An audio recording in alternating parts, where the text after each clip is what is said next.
Now, I'm going to tell you something that may startle some of you. Your purpose really isn't for you, it's for somebody else. And we walk around life with high hopes, yet we have downsized dreams because we refuse to step to the stage. Ask yourself, am I willing to step to my stage? Well, I believe that Les Brown said it best. He said that oftentimes we fail not because we aim too high and miss, but because we aim too low and hit. So I want to share with you 3 strategies on how you can be more intentional about pursuing your purpose. Number 1, the first strategy on how to be intentional about purpose, I want you to connect to your audience. Get clarity on who they are. Do you know who you're called to serve and what their pain points are?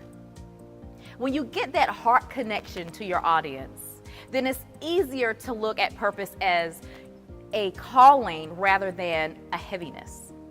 You realize that I'm purposed to serve those that can't speak for themselves. I'm purposed to serve those in rural communities. I'm purposed to serve those in ministry.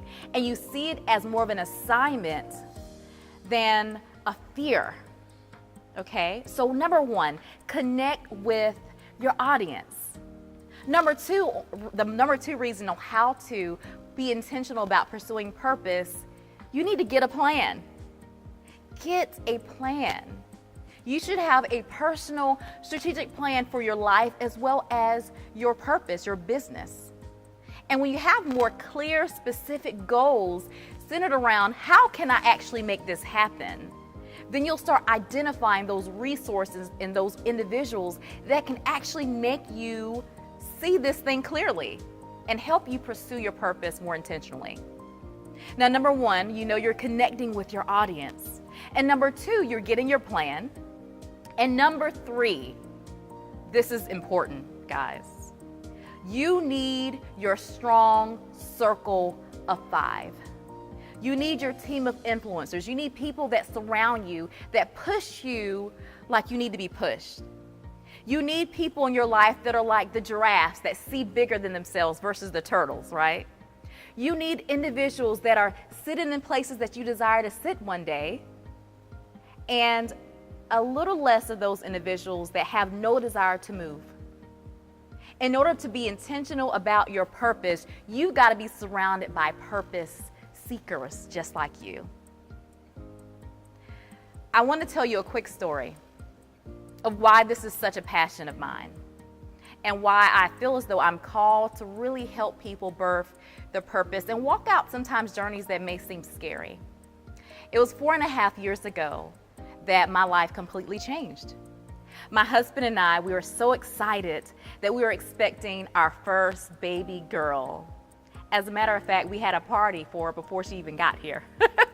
We were having a gender reveal party at our home in South Carolina. People came from out of state to celebrate the gender of this child, and we learned when cutting into the cake that we were having a girl. And I will tell you, that's one of the greatest moments of my life still. I rushed to the local baby store, picked out some outfits, and was ready to be a mother of another princess. Unfortunately for us, it was short-lived. 2 weeks later, when returning home from visiting family, I got this incredible pain in the upper right side of my belly. It was so painful that my husband had to rush me to the local emergency room. And within an hour, we learned that our baby's heartbeat had stopped. I didn't know it at the time, but I was suffering from a very life-threatening condition known as HELLP syndrome. It really shook me to the core when I learned that I would have to deliver a stillborn baby girl, a baby that we had prayed for, a baby that we had sowed seed for, a baby that we were so excited about was no longer going to be here. And in those days to follow, I would have to make a critical decision about how my life would be mapped out moving forward. I got to be honest with you. Some of you may be in the same state of mind now. I wanted to be stuck. Some of you want to stay stuck. Some of you are tired of pushing. Some of you have already given up, but secretly, you're pretending as if you're still going. And the reality is, a lot of us live those stillbirth kind of lives. So yes, I delivered a stillbirth baby girl, but on my journey of deciding to pursue something bigger than me, I started to observe all of these women and leaders walking around life as if they were a stillborn. They were immobile because fear and life gut cuts did something to them that made them start to stand still. So in this pursuit of purpose that I had of sharing my story and using my voice, I found myself a year later before a group of very pregnant women to share our story for the first time. And when I did, there was a young woman in that very same class who within an hour of me leaving had to be rushed to the emergency room because of those same old familiar pains in the upper right side of her belly. She was diagnosed with HELLP syndrome. But because I stepped outside of myself, used my voice to impact someone else, I saw my story as a message versus wounds. Her baby's living to this day. We were able to embrace and celebrate Mother's Day together because I stepped outside of my comfort zone. My purpose was linked to someone else.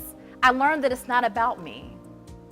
Who is waiting on you to show up in your greatness? It's time for you to show up.